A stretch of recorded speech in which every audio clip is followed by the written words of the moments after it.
Olá, olá, bem-vindos todas, todos, vamos chegar à TV História em Casa.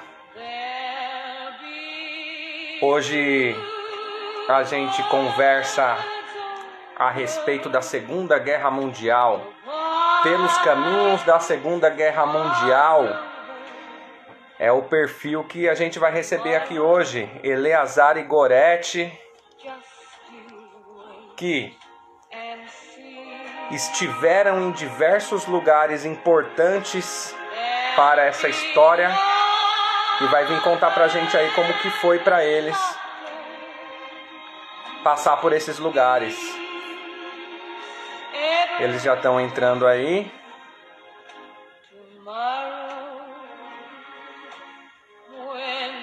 E a gente vai escutando aqui Vera Lynn.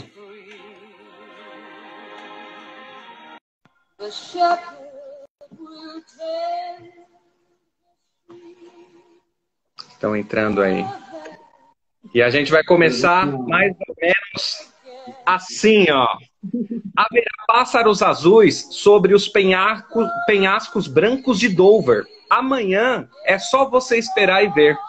Eu nunca vou esquecer as pessoas que conheci, enfrentando aqueles furiosos céus. Lembro-me bem como as sombras caíram, a luz da esperança em seus olhos. E embora eu esteja longe, eu ainda posso ouvi-los dizer, bombas acima. Mas quando a aurora surgir, haverá amor, risadas e paz para sempre. Amanhã, quando o mundo é livre. O pastor vai apacentar as suas ovelhas. O vale vai florescer novamente. Jimmy vai ir dormir em seu próprio quarto mais uma vez. Essa é a canção de Vera Lynn, White Cliffs of Dover, que a gente começou aqui escutando. Este é o programa História Provoca número 10 e a gente tem o tema Pelos Caminhos da Segunda Guerra Mundial, que é o tema do livro desses jovens senhores aqui abaixo, que eu lhes apresentarei agora. Ela, que está aqui no seu cantinho da tela, é Maria Gorete Gurgel de Castro, mestre em Engenharia Ambiental, é secretária executiva de Meio Ambiente do Ceará. Esse rapaz aqui é Eleazar de Castro Ribeiro, mestre em administração e doutor em educação. É professor universitário e coordenador do curso de administração em 2 universidades em Fortaleza. Eles têm 2 publicações. Aí eu não sei se é dos 2 e depois eles vão dizer. Guia Sintético de Buenos Aires, que eu não conhecia, fiquei sabendo aí hoje. E o tema do nosso programa, que é Pelos Caminhos da Segunda Guerra Mundial, que, pelo que eu compreendi, foi lançado este ano pelas postagens deles lá em fevereiro, teve o lançamento. Meus queridos Maria Gorete e Eleazar, sejam muito bem-vindos à TV História em Casa e ao programa História Provoca. Obrigada pela Muito obrigado, gentileza. Thiago, pela gentileza de nos convidar. Nós estamos à disposição para a gente trocar ideias, dizer da nossa experiência em escrever esse livro. Tá certo. Eu queria fazer uma pequena correção. Eu não sou mais secretária executiva de Meio Ambiente aqui no Ceará, porque eu me aposentei e agora, graças a Deus, eu estou com a oportunidade de fazer essas outras coisas que eu tinha muita vontade de fazer, como escrever artigos, né? E conseguimos escrever o nosso livro, lançar, ele foi lançado no final do ano passado. Esse outro lançamento que você falou esse ano foi o segundo lançamento em São Paulo. Nós fizemos um em Fortaleza, que nós somos de Fortaleza, e o segundo lançamento foi em São Paulo, todos 2 na Livraria Cultura. Entendi. Eu vou para mais uma leitura e a gente volta aí com vocês para vocês contarem como que foi esse processo e por onde passaram e o que viram. Dessa vez, eu vou ler um poema que está nesse livro aqui de Bertold Brecht, que passa dentro do período da Segunda Guerra, e eu vou pegar um poema chamado Cruzada das Crianças, só um trechinho que ele é bem longo. Na Polônia, no ano de 39, houve uma luta cruel que transformou cidades em cinzas, em cor de chumbo o azul do céu. A mulher perdeu o marido, a irmã despediu-se do irmão, os pais deram falta dos filhos, em meio ao fogo e à destruição. Da Polônia nada mais veio, nem carta, nem relatório, mas nos países vizinhos corre uma estranha história. A neve caía quando contaram, numa cidade do leste europeu, sobre uma cruzada de crianças que na Polônia aconteceu. Por lá vagavam meninos famintos pelas calçadas, e a eles juntavam-se outros vindos de aldeias arrasadas. Queriam escapar à chacina, a todo aquele pesadelo, e alcançar um dia um lugar onde a vida não fosse um flagelo. E logo um pequeno líder entre eles aparecia. Para ele o grande problema era o caminho que não sabia. Uma garota levava um bebê de 2 ou 3 anos, não mais. Tinha o carinho de sua mãe, faltava uma terra onde houvesse paz. O poema não para por aqui, mas eu deixo para que vocês depois busquem aí Bertold Brecht, Cruzada de Crianças. E, meus queridos, agora é com vocês para apresentar para a gente o livro, a viagem, a história, por onde vocês passaram. O programa está aberto para vocês. Sejam bem-vindos. Tá. Tiago, primeiro a gente falar desse tema, né? Dizer o porquê a gente se interessou por esse tema, né? As pessoas me perguntavam, Eleazar, por que você se interessou por esse tema? É porque eu era uma criança de 10 anos, o pessoal que acompanha a gente, que está presente, alguns já vi, alguns presentes aí. Eu já disse isso, mas vou reforçar para o pessoal que lhe acompanha. Aos 10 anos de idade, eu ouvia meu pai falar, meus irmãos colecionarem plastimodelismo, né? Falando sobre a guerra, as batalhas, os heróis, os homens de Rita, e aquilo entrou na minha alma, aquilo ficou como uma grande aventura que eu ainda iria viver. E eu coloquei uma espécie de juramento, promessa dentro de mim, que seria conhecer os lugares da Segunda Guerra assim que pudesse. Eu fiz essa promessa, mas eu nem sei se... Naquela época eu não sabia se poderia cumprir isso, porque era um garoto pobre, de classe média baixa, de um bairro de Fortaleza, e viajar para a Europa naquela época era extremamente difícil, né? Pois bem, e aí nós fizemos isso, a nossa primeira viagem, casamos cedo, eu e a Aleta. No começo ela vai falar disso, mas ela não abraçou essa paixão, né? Ela não abraçou porque ela achava que era sofrimento, evocava sofrimento, evocava tragédia, morte, etc. Depois ela compreendeu que o meu enfoque tinha uma grande dose de humanismo, né? Eu focava muito mais nos comportamentos humanos, o sofrimento que a humanidade passou, né? A forma como depois isso se recompôs, a grande vitória dos heróis anônimos, e por fim, por aí vai, né? E aí, a gente, em 2006, fez a primeira viagem. Depois daí, passamos 13 anos, encerramos no ano passado, a fazer a última viagem, né? Mas ainda pretendemos fazer mais algumas viagens para complementar o volume 2 do livro, né? Que a gente vai lançar. E tem volume 1, né? Volume 2 a gente vai, inclusive, envolver o Brasil. Não... os aspectos geográficos, porque no Brasil não houve a Segunda Guerra, né? Mas as organizações educacionais, né, como o Museu do Holocausto de Curitiba, né, se encarregam de divulgar essa história para que não se esqueça. O Memorial do Rio de Janeiro, lá em Buenos Aires, por exemplo, o novo Museu do Holocausto foi inaugurado este ano ainda, né?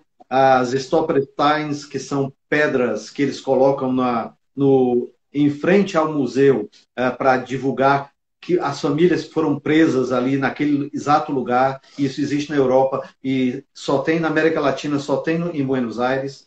Enfim, ainda temos algumas viagens por fazer e temos material também que nós fechamos depois do livro já lançado. Então, volume 2 vem por aí. Tá certo. Só Vamos lá. esclarecendo, né? Nós nos conhecemos na juventude e o Elazar sempre falava desse assunto, né? Só que, como ele disse, eu dizia, não, é muito sofrimento, eu não quero me envolver com isso, porque eu sou muito voltada para a questão do ser humano, de como ele está, de como ele reage às coisas. Mas ele me pegou pelo meu lado curioso, que era que eu amo história. Não sou formada em história, mas sempre gostei de ler tudo que aparecia na minha frente de história. Meu pai, inclusive, fazia aquelas coleções, eu não sei, acho que isso não existe mais, é da minha infância. Saía nas bancas de revista umas coleções de história, mas você deve ter conhecimento disso. Então a pessoa comprava todo mês um volume e no fim vinha a capa dura para você encadernar.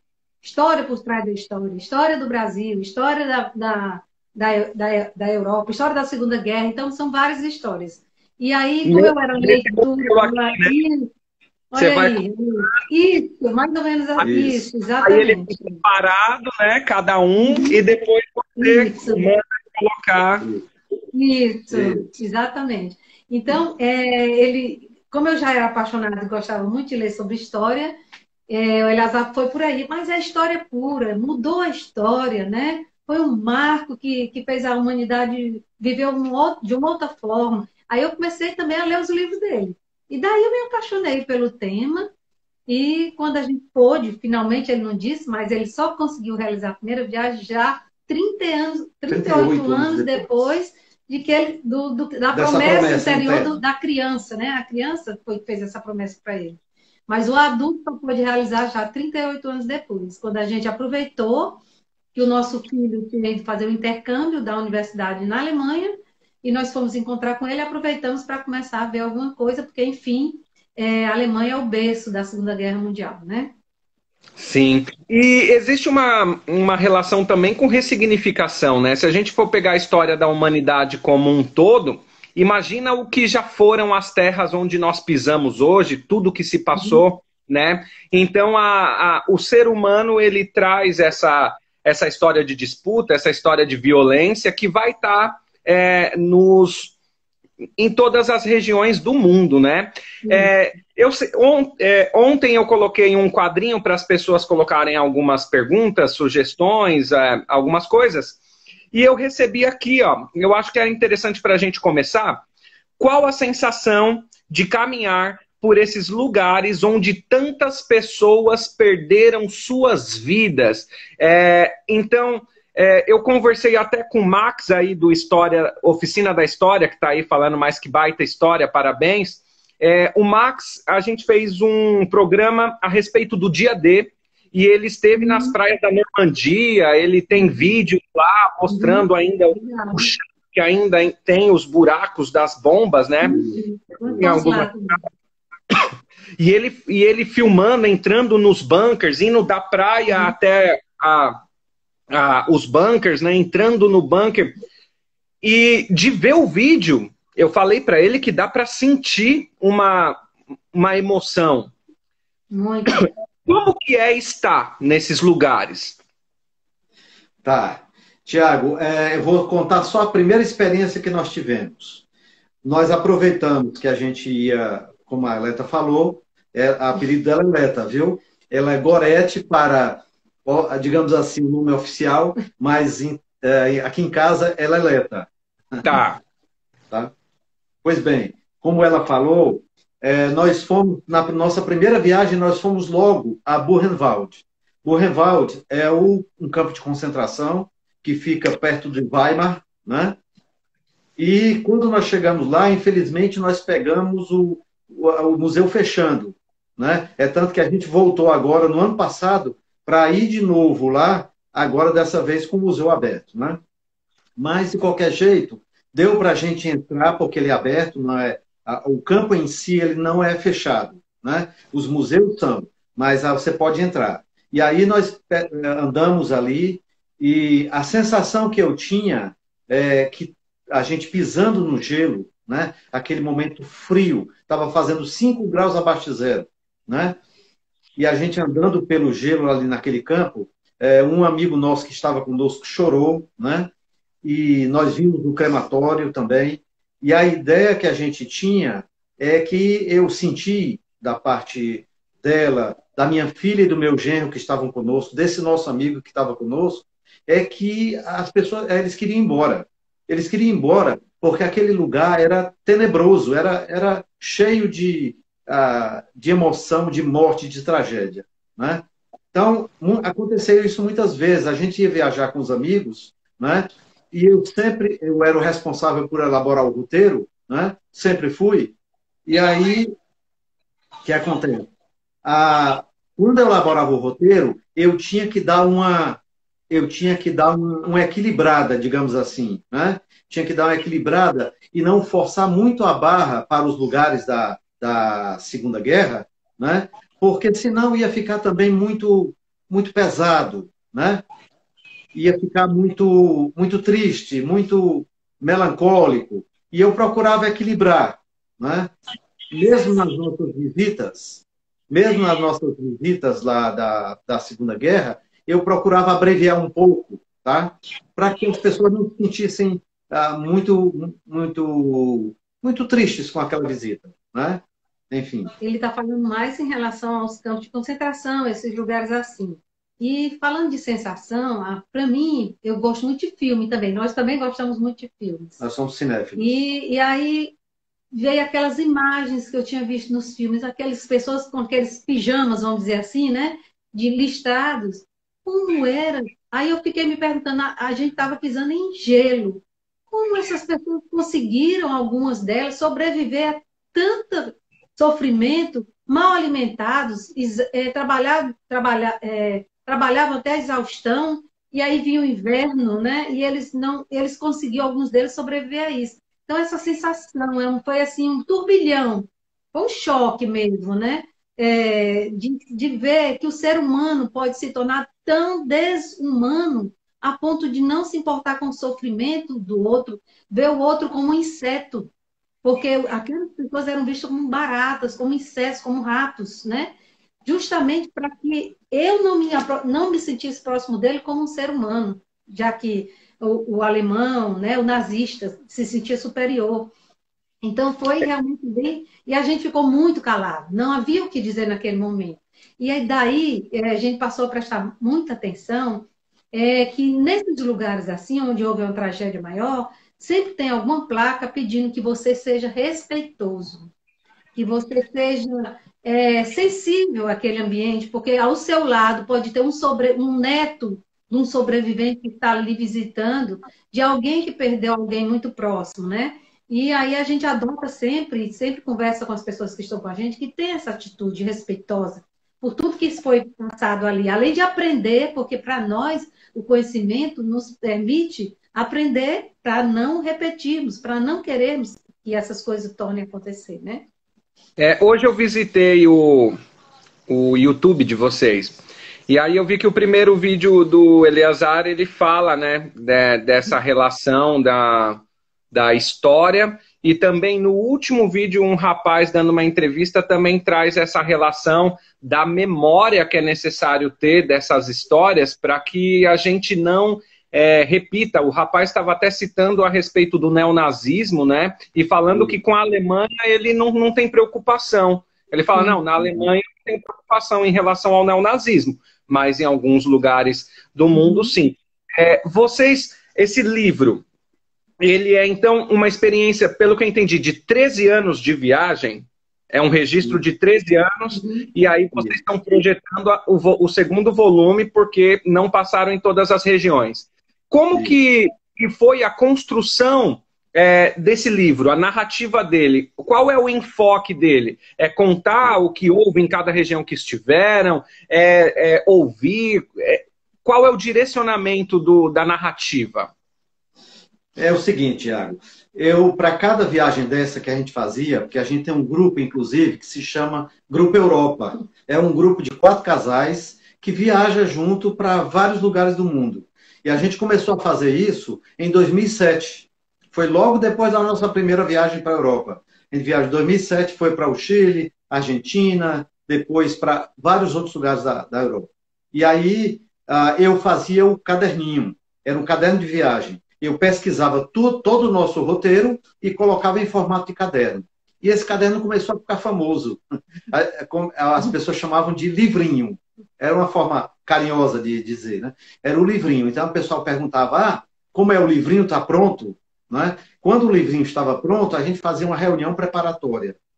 Uma reunião de última, né? Uma espécie de última chamada para a viagem. E muitas pessoas, quando iam viajar, amigos nossos, também conhecidos, pediam emprestado. Pode emprestar o conteúdo que tu elaborou para tal viagem, que eu vou passar por lá, a gente emprestava. Pois bem, e aí... roteiro também, né? E aí, Tiago, esse livro ficou servindo essas anotações. Eu fazia uma pesquisa, não era brincadeira. Eu ainda estava trabalhando, né? Porque eu me aposentei em 2017, começo de 2017. Mas até então eu estava trabalhando, isso dava um trabalho imenso, né? Eu me ocupava em preparar esse livrinho e ele, muitas vezes eu entrava pela madrugada, né? Eu fazia um livrinho de 40 até 80 páginas, dependendo da viagem, né? E isso era uma preparação, todo o roteiro, por onde a gente ia passar, a história dele, o que aconteceu ali, os mapinhas, a referência, onde tem um restaurante bom, onde há um lugar turisticamente interessante, sabe? E aí, o que aconteceu? Em 2013, a gente começou a trocar ideias, eu e a Leta, né? E a gente começou a pensar assim, vamos transformar isso aqui numa coisa maior, não é? A gente não pensava num livro, a gente pensava num guiazinho doméstico, que a gente mandava fazer na gráfica para que servisse de ajuda a outras pessoas. Que as pessoas perguntavam, como é que eu faço? Que lugar, a gente vai para esse lugar. O que é que tem para fazer lá? Né? E aí a gente começou a preparar, mas aí, em 2016 a gente chegou à conclusão, amadureceu, chegou à conclusão que devia fazer um livro. Né? Juntar todo esse material e fazer um livro. O livro hoje, se você nos perguntar, aliás, eu vou deixar ela falar sobre isso. Vou deixar, senão ela não fala. Então, o livro, ele é composto dos lugares para onde a gente foi, de tal forma assim, que ficasse didático, país, e depois cidades e localidades, né? E aí a gente conta o que é cada uma dessas localidades, não somente contar da forma como a gente viu, mas também contar do que a literatura traz, né? Transportar o que é a Alemanha, qual é a sua população, né? Algumas informações gerais, né? E porque isso aí é conteúdo importante para quem vai para aquele lugar, né? Ter essas ideias.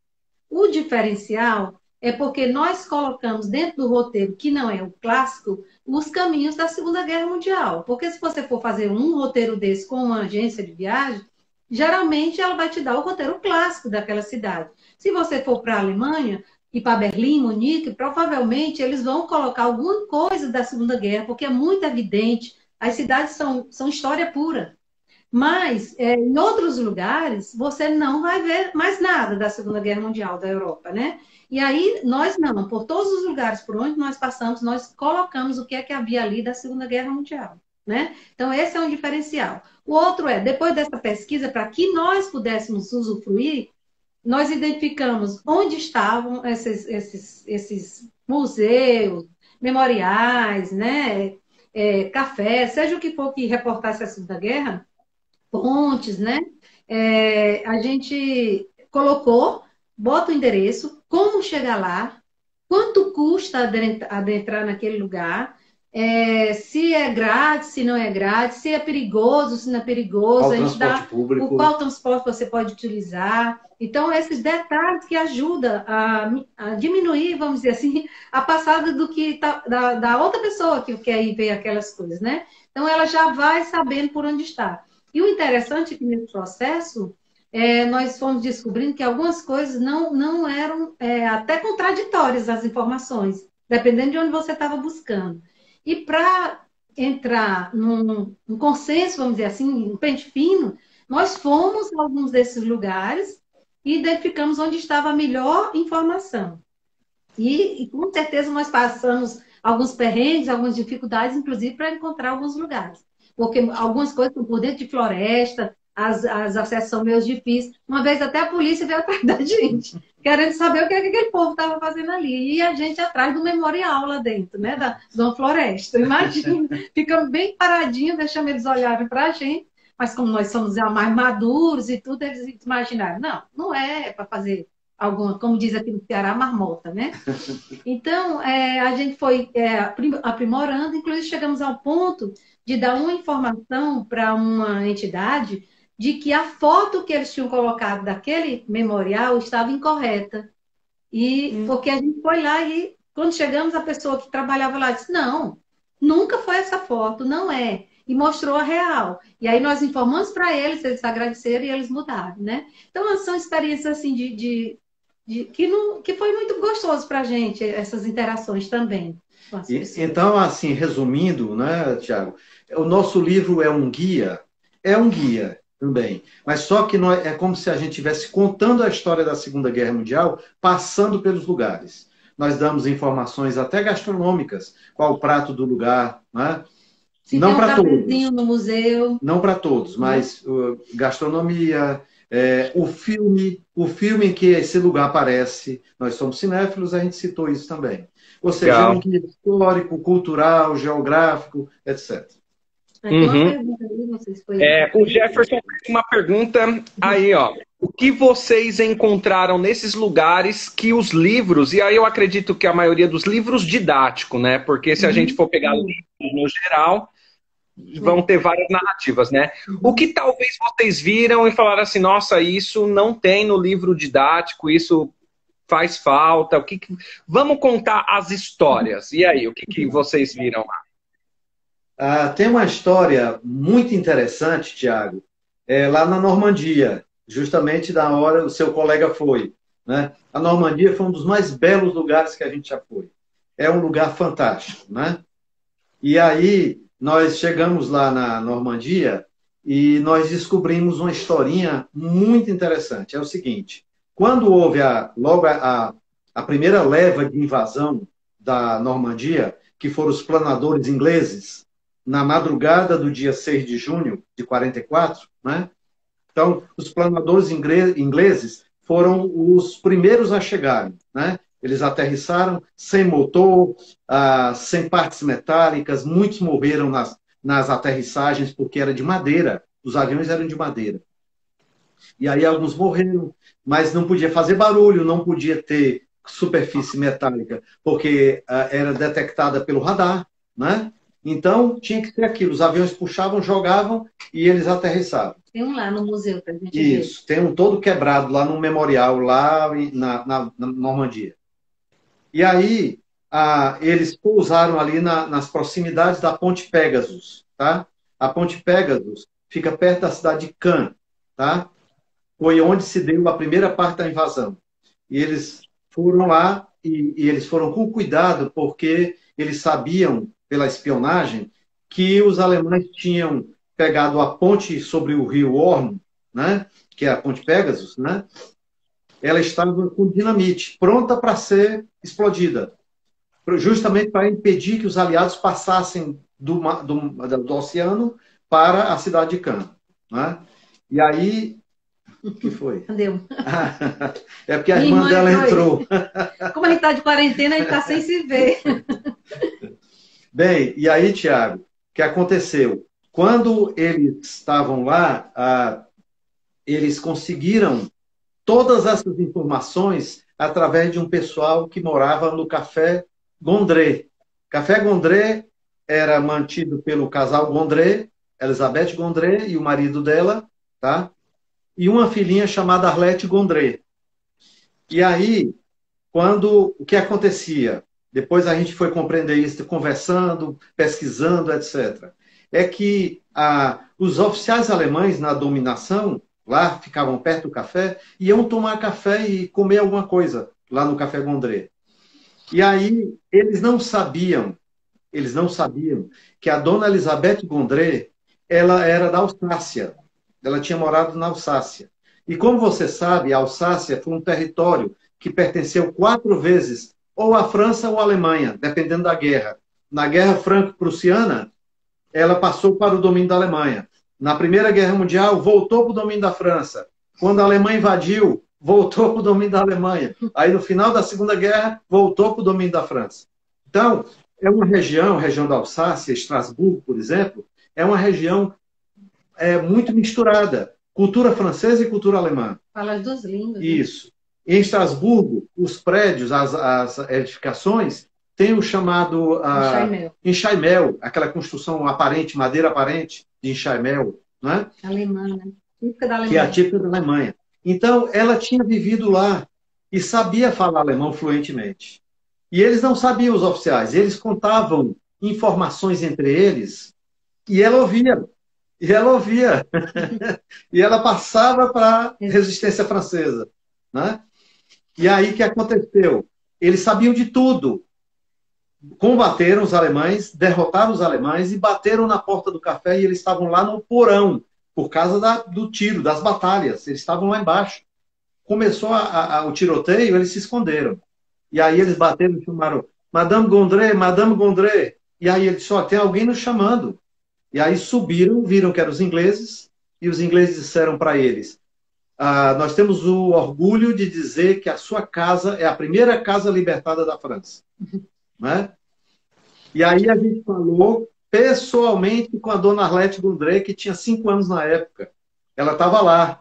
O café existe até hoje. Isso. É um local de visitação. Pronto. Ele é um dos lugares que nos roteiros tradicionais, ou mesmo nos livros, vocês não vão encontrar, né? Nos livros clássicos. Mas se você procurar, logicamente, na internet, nos mais especializados, você vai encontrar. E é muito interessante porque o café existe até hoje e hoje ele é um museu, porque ela foi tão... a mãe, lógico, né, na época, ela foi tão homenageada que tudo que ela tem lá ainda... como é que a gente chama? Verdadeiro? Não, real. É uma relíquia. Né? É relíquia, porque, por exemplo, a carta... do general... Do Churchill. Ela tem tem uma carta do Churchill na porta do restaurante, na porta do café. Então, plastificada. Os soldados que ficaram feridos foram socorridos.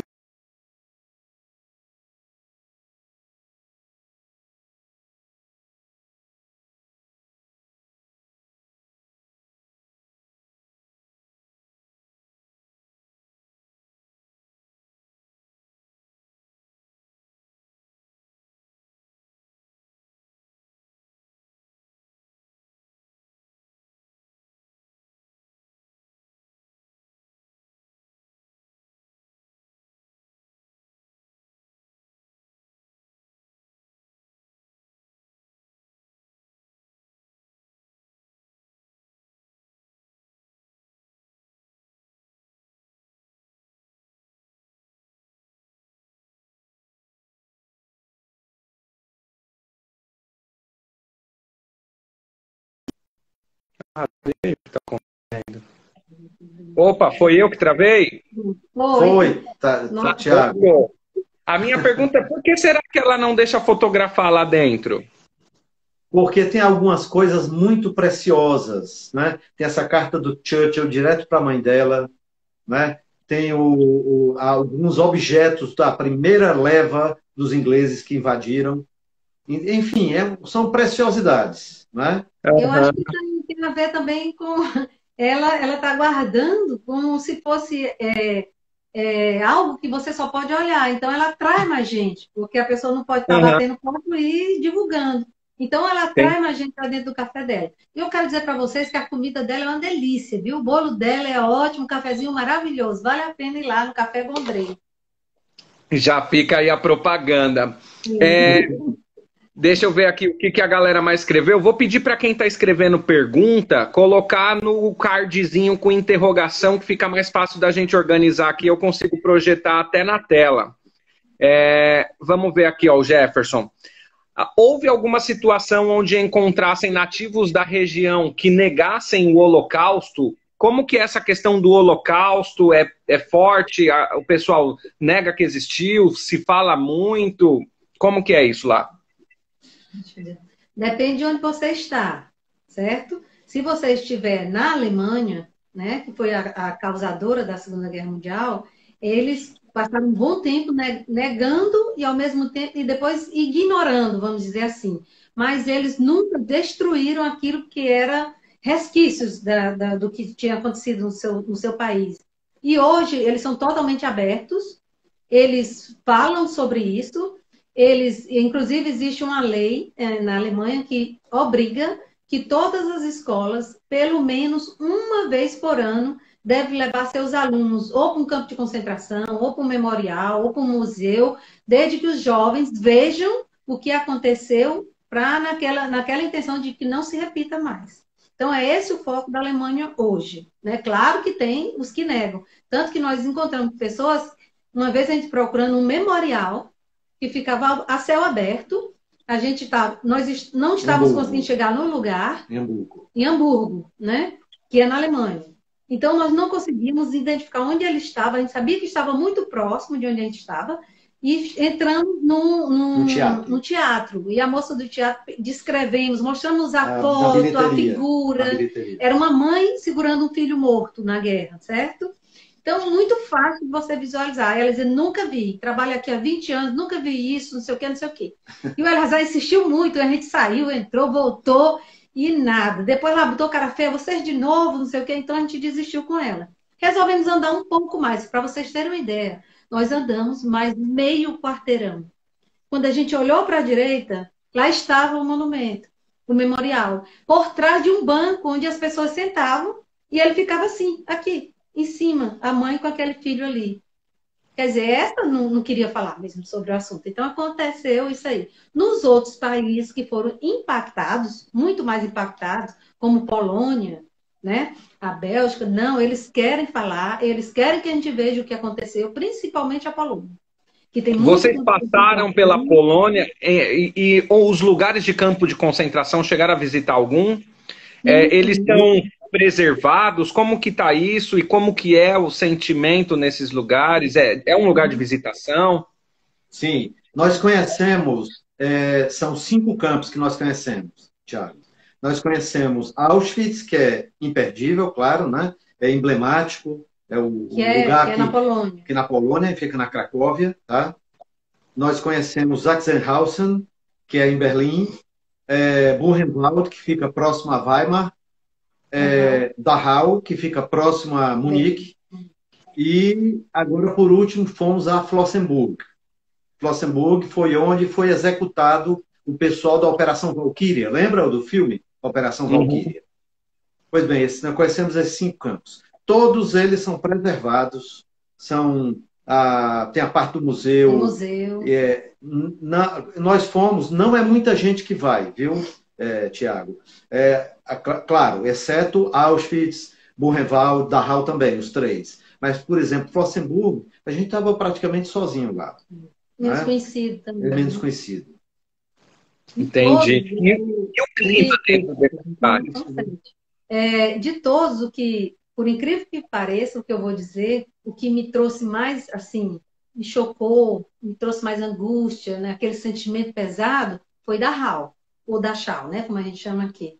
Mais do que Auschwitz, apesar de tudo que Auschwitz significa, e realmente é muito duro também, mas ele hoje é um campo de visitação muito lotado, e você entra em grupos, né, com os guias que ficam lá na porta esperando para entrar com você. Você é obrigada a ir nesses grupos. E aí você tem que passar muito rápido para ver as coisas. E às vezes, para você ver e interiorizar tudo aquilo, você precisa de um tempo. E isso você consegue muito bem em Dachau. Dachau você pega o roteirinho, compra também, na entrada, os outros, né? Os outros. Faz no seu tempo. Permite que você mesmo faça o seu caminhar, vamos dizer assim, dentro daquele lugar.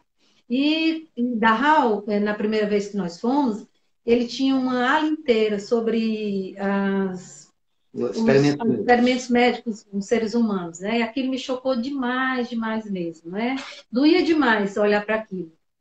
E nós fomos ano passado de novo com um grupo de uma agência de viagem daqui de Fortaleza, chamada Taxidelec. Nós levamos um grupo junto e nós fomos com eles e percebemos que eles tiraram muita coisa disso. Da parte dos experimentos. Acho que era muito chocante, era muito dolorido, e eles não têm mais, eu acho que tem um terço do que tinha na época que nós fomos a primeira vez. Sim, mas aí é um lugar de memória mesmo, né? Lá tem a história, o que aconteceu, o tempo que durou, Não, tem tudo. quando, Tem tudo. né? A Uhum. quantidade de pessoas Sim. que foram afetadas nessas regiões, Uhum. né? E uma pergunta: Berlim, o famoso bunker de Adolf Hitler, ali na chegada dos soviéticos, é, é um lugar acessível? É muito disputado? Como que é?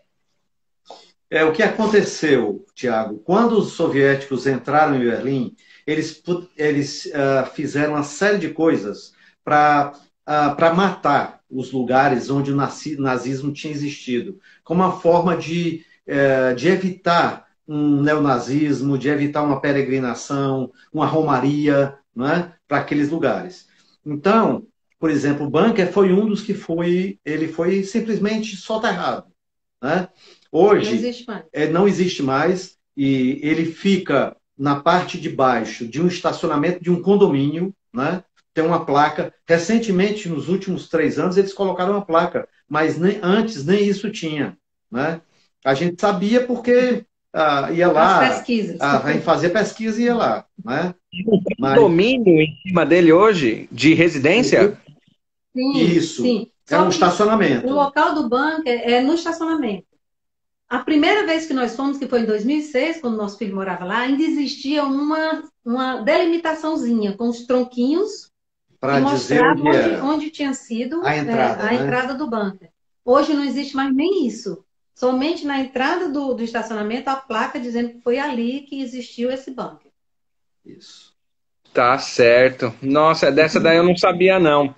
É, o que vocês têm para contar? Vou deixar um pouco vocês livres também, porque a gente tem 18 minutos. O que vocês têm para contar para a gente aí de marcante dessa história, né? É até uma pergunta aqui de Josilene, minha amada. O que mais marcou nessa viagem? Então, traga aí o sentimento e tal, que vocês viram, que não esperava ver, escutaram e, né, e marcou às vezes. Por exemplo, tem alguns sentimentos contraditórios, sabe, Tiago? Que a gente se surpreendeu. Por exemplo, nós fomos para a Itália em 2018 e a gente foi nos lugares onde a FEB, a Força Expedicionária Brasileira, foi, né? E existe uma polarização muito grande, especialmente nos últimos anos, uma polarização muito grande a respeito da experiência brasileira na Segunda Guerra, né? Uma ala diz que não foi assim, que os brasileiros, na verdade, eram muito poucos, etc., que não fizeram nada, fizeram foi atrapalhar. E uma outra que diz que eles foram heróis. Na verdade, nós concordamos que os brasileiros, apesar de ser uma história localizada, um grupo menor, eram 25 mil homens só, perderam em torno de 400 homens, né, lá na Toscana e na Emília-Romana, duas regiões da Itália, mas nós concordamos que os brasileiros tiveram um papel importante na conquista de algumas cidades, como Fornovo de Taro, como Montese, como Monte Castelo, né? Então, houve um papel muito importante. Os brasileiros conquistaram a divisão toda de mais ou menos 4 mil homens alemães, né? E aconteceu uma coisa interessante lá quando a gente foi. A gente foi à cidade de Montese, né? Que inclusive é o nome de um bairro nosso aqui em Fortaleza, né? Tem o Instituto Montese aqui, que uma colega nossa trabalha, a Kátia, e ela mexe com isso também. Pois bem, e a gente foi lá e estava chovendo. E a gente foi para uma lanchonete que havia assim perto, para, olha, vamos tomar um café até a chuva passar. Aí a gente entrou lá e pediu um café e alguma coisa, não me lembro o quê, sei lá, uma torta, um pãozinho, uma coisa assim. E aí a gente estava lá e a garçonete disse assim, vocês são de onde? Aí nós somos do Brasil, né? E ela disse assim, a gente percebeu claramente que Alegria, né? ela ficou alegre. Aí ela disse assim, vocês sabiam que vocês são nossos libertadores? Né?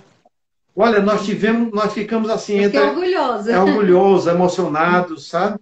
E nós soubemos depois que lá pelo Mário, Mário Pereira, que é o mantenedor lá, Do memorial. é um ítalo brasileiro que mora lá em Pistoia, que na manutenção do Memorial de Pistoia, ele disse, olha, foram feitos cerca de 82 memoriais para o Brasil, sobre o Brasil, aqui na Itália. Nenhum deles foi feito pelo próprio Brasil. Foi feito pelos italianos. Ou seja, os italianos têm uma dívida com o Brasil, que se reflete na história. Por exemplo, os brasileiros distribuíam comida com o povo faminto, os brasileiros não matavam gratuitamente, né? Os americanos queriam ganhar a guerra, não importa quem estivesse pela frente, mas os brasileiros tiveram uma interação muito legal com a população. Todo ano eles fazem um desfile, onde eles cantam, inclusive, tocam o nosso hino nacional e cantam o hino da FEB. O hino da FEB. Da FEB. Do hino do... Foi muito interessante. Não é que chama? Eu não estou lembrado agora. Eu vi, às vezes tem comemoração, né? O pessoal da FEB vai aqui até lá para receber algumas medalhas, né? Ser homenageado e tal. É bacana. E isso é uma das histórias que os livros de história estão começando a colocar agora dentro do livro didático. Mas ainda é muito tímido a participação do Brasil dentro da Segunda Guerra Mundial, né? O que mais vocês têm aí? A gente tem 14 minutos. Eu vou contar uma historinha mais pessoal ainda. Vai lá. E também marcou muito. Normandia, mais uma vez, né? Nós estávamos na Normandia, agora não me lembro qual era o lugar, que tem aquele cinema 180 graus. A Romanche. A Romanche Le Ben. E lá, dentro do museu, tem uma ala onde tem um cinema 180 graus. Não, 360. 360 graus, desculpa, eu só estava vendo um ângulo. Então, 360 rodando assim para poder ver tudo. São imagens belíssimas do final da Segunda Guerra Mundial, né? Comemorações no mundo todo, são comoventes demais. E vocês se lembram que eu falei que o menino que estava dentro do Eleazar fez uma promessa, né? De conhecer esses lugares, né? E depois ele pôde cumprir. Quando a gente adentrou aquele lugar, a gente se emocionou muito, estava muito emocionado. Eu olhei para o Eleazar, ele estava banhado em lágrimas. Ali foi como se fosse o ápice daquilo que ele sonhou e que ele pôde finalmente ver, né? Porque às vezes até digo assim, olha, Eleazar estuda tanto sobre aquilo que ele quer ver, que às vezes quando a gente chega no lugar, eu gosto de olhar para o rosto dele, não para o lugar. Para ver. É como uma pessoa tão embevecida, tão apaixonada por aquilo ali, que dá prazer olhar para ele, né? Então foi um momento mágico para a gente, um momento era alegria. Aquele lugar era um lugar de alegria, de comemoração. E foi o que a gente sentiu também. Foi muito pessoal e muito gostoso, né? Algo que a gente pode experimentar fazendo esse tipo de viagem. Uma viagem temática, uma viagem onde você gasta suas energias e sua curiosidade atrás de um conhecimento que lhe dá muito, muito prazer. Vamos lá, eu demorei para provocar vocês, o nome do programa é História Provoca. Na hora que vocês falaram ali dos italianos têm uma dívida com a gente, eu cheguei a pensar em alguns sobrenomes que a gente tem no Brasil, que eles poderiam, pelo menos uma família ali, com 5, 6 pessoas, levar de volta para lá, que faria muito bem para a gente. Aí, eu recebi aqui uma provocação, e aí eu vou deixar na boca do nosso espectador. É possível identificar algo no Brasil que revele as práticas desses lugares visitados? Então, eu acredito que o pensamento é dentro... dessas práticas fascistas / nazista, né, que fez ser possível acontecer na década de 30 em diante, e aí eu acho que também remete no início que eu falei dos vídeos que eu vi lá no canal do YouTube de vocês, do rapaz falando que tem que tomar cuidado com o neonazismo e tudo mais. Vocês que estudaram a fundo isso, que aí eu vi que o Eleazar está até fazendo agora séries, tem um estudo muito dentro do que é Adolf Hitler, né? Vocês têm o Mein Kampf, né? As mulheres de Hitler e tal. Dá para fazer relação com alguma coisa? A gente pode se preocupar um pouquinho com o que está acontecendo no nosso país hoje?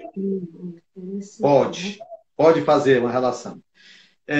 Uma das perguntas que eu me fazia, viu, Tiago, quando eu era mais novo, era muito inquieto e muito precoce, lia muito e tal, e uma das coisas era uma curiosidade que eu tinha.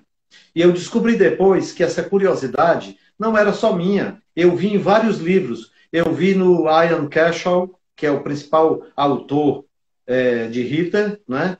Eu vi no livro do Norbert Elias, Os Alemães, é um sociólogo, né, alemão, ele mesmo. E ele dizia, a pergunta é a seguinte, como é que uma nação como a alemã, que produziu gente como Schopenhauer, Nietzsche, Bach, Mendelssohn, Freud, que era... Se a gente pegar a Áustria, né, junto com a Alemanha... Era do mundo germânico, Einstein, né? Isso, Einstein, Hannah Arendt. Então, se você pegar esse pessoal, né, eu posso citar o Marx e o Engels também aí nessa fala. Marx e Engels também, né? Marx, inclusive, nascido em Trier, que fica perto de uma cidade que a gente visitou, né? Pois bem, aí a gente fica se perguntando como é que uma nação culta desse jeito, né? Que era considerada como a Grécia do século XIX, né? Como é que ela se deixou levar por um cabo do exército alemão? Uma pessoa bruta, uma pessoa áspera, ríspida, que só conhecia algum processo de mudança que era pela força, né? E a gente começou a fazer certos paralelos e dizer que ainda está no mundo esta prática. O mundo inteiro, ora opta pela democracia ou opta pela mudança pela força, né?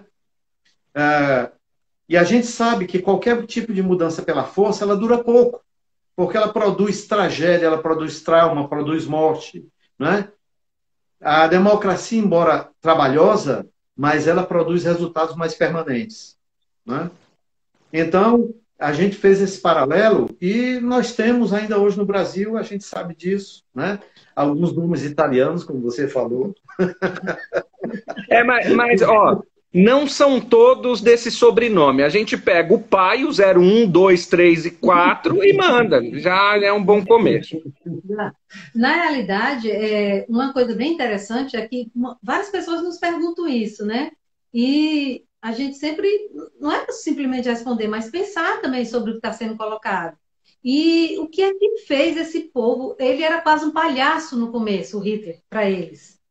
Ele era ridicularizado, de repente, né? A sua eloquência foi conquistando. O seu desejo de fazer essa Alemanha voltar a ser poderosa, ser isso, ser aquilo, foi conquistando as pessoas a ponto de calar aqueles que queriam ser contra. E aí ele usou a força, logicamente, né? Como todo mundo sabe. Ele tinha uma milícia que matava e destruía quem era contra ele. Todos os comunistas da época foram para campos de concentração também, né? E o partido ficou sendo partido único, né? Era ditadura mesmo, virou ditadura. E, na realidade, eu fico pensando, gente, o que é que fez essas pessoas não verem quem era Hitler, né? Então, eu acho que a principal coisa foi ele cativou diante daquilo que era a necessidade do povo. Eles estavam passando muitas necessidades, se sentindo humilhados, se sentindo impotentes diante daquilo que estava acontecendo com ele, e Hitler prometeu, e, pasmem, ele cumpriu, sim. Muito do que ele prometeu, de resgate para a Alemanha, ele cumpriu. Tanto que ele chegou a ser indicado a Prêmio Nobel da Paz. Vocês sabiam disso? Ele foi eleito o Homem do Ano da revista Time em 36, e em 38 houve uma sugestão de um deputado sueco para que ele fosse eleito o Prêmio Nobel da Paz. Então, que sejamos espertos. Se a gente for pensar, chegando em 38, a Alemanha já estava caminhando, a Áustria já era alemã, né? Ela já estava caminhando para a conquista de territórios, né? Isso. Ele já tinha feito a anexação da Áustria e em março invadiu os Sudetos, Sudeste. na República Tcheca. Né? Sim. Então, ainda bem que não deram esse prêmio para ele, né? Imagina, na lista, o que seria, né? É. Nós temos 5 minutos, e nesses últimos 5 minutos eu sempre digo, o que eu não perguntei para vocês que tem que ser dito aqui, e eu não tirei de vocês. Tá. Eu acho que você foi bem abrangente, sabia? As perguntas foram bem abrangentes. Se eu pudesse dizer alguma coisa para finalizar, Tiago, eu diria o seguinte, que as pessoas deveriam fazer um esforço para conhecer mais a Segunda Guerra Mundial. Porque a Segunda Guerra Mundial, não só pelo fato de ter sido um conjunto de batalhas entre povos civilizados, entre nações de primeiro escalão no mundo inteiro, mas porque a Segunda Guerra Mundial, ela determinou a primeira vez que digamos assim, que se lutou por ideologia e não por território. Por exemplo, a Primeira Guerra Mundial se lutou por território. Era, francamente, uma disputa colonialista. Né? Mas na Segunda Guerra Mundial foi diferente. Havia ideologia, havia discordância de importância das raças no mundo inteiro. Né? Então, pela primeira vez, uma guerra falou sobre isso. Uma guerra abrangeu isso. E ela mudou a história mundial. Né? E as pessoas deviam conhecer mais sobre isso. E sobre o nosso livro, eu só queria dizer que a gente aborda os países por onde ele passou, que foram 14 países, e entre localidades e cidades, mais ou menos 140, que eu ainda estou querendo fechar esse negócio melhor, né? Que são muitas mesmo. Então, você vai ter ali informações de vários lugares, que provavelmente vai ser interessante, caso você inclua nas suas próximas viagens, conhecer o que há de Segunda Guerra Mundial naquele lugar para onde eu estou indo. E eu sugiro, como Eleazar, que você inclua, é uma riqueza. A gente conhecer a história do lugar para onde a gente vai e o que aconteceu ali. E em relação à Segunda Guerra Mundial, eu digo para você que vale a pena, enriquece a sua viagem, aumenta o seu conhecimento e ainda lhe faz refletir. São reflexões profundas que podem mudar, inclusive, a nossa maneira de ver o mundo e ver as pessoas. Sim, são conhecimentos sobre o ser humano, né? Essencialmente falando. O Berto fez uma pergunta aqui que eu acho que é bem interessante e talvez isso não fique muito claro na história. Qual era o objetivo do trabalho das pessoas nos campos de concentração? Podia ser vários, né? Principalmente era trabalho escravo. Trabalho escravo, construção de armas, estradas, pontes, etc. Era principalmente isso. Fábricas e a céu aberto mesmo, né? Principalmente. Mas, digamos assim, tinha um objetivo que era periférico, né? Mas que acabou se tornando importante, que era eliminar a raça judaica da face da terra. Hitler não escondia isso, principalmente depois de 1942, quando houve a conferência de Wannsee, né? Depois disso, aí ficou claro. Vai determinar o extermínio. Isso. Tá. Eu, inclusive, recomendo em relação a isso a leitura do livro Em Busca do Sentido, né? Em Busca de Sentido. Em Busca de Sentido, do Viktor Frankl. Se você quer entender o que é destruir um ser humano dentro de um campo de concentração, ele fala muito bem. Ele sobreviveu aos campos de concentração, ficou 5 anos dentro desses campos. E ele, sobreviventes, ele já era um psiquiatra na época e psicólogo, ele criou a logoterapia, que é uma terapia utilizada até hoje, né? E é muito interessante porque ele diz que nesse sofrer a gente pode encontrar o sentido da vida. Tiago, uma amiga nossa, a Mônica Dourado, pergunta aí se o Almirante Canaris foi executado lá no campo de Flossenburg. Isso, exatamente. Todo o pessoal da Operação Valquíria foi executado lá. Meus queridos, eu tenho 20 segundos. Gratidão por aceitarem estar aqui conosco. É muito riquíssimo ouvi-los. Continuem com o trabalho de vocês. Parabéns. Maravilhoso. Podem se despedir do pessoal aí. Muito obrigado, pessoal, pela presença, pela paciência. Espero que vocês tenham gostado. Obrigada, eu também. Muito sucesso para você.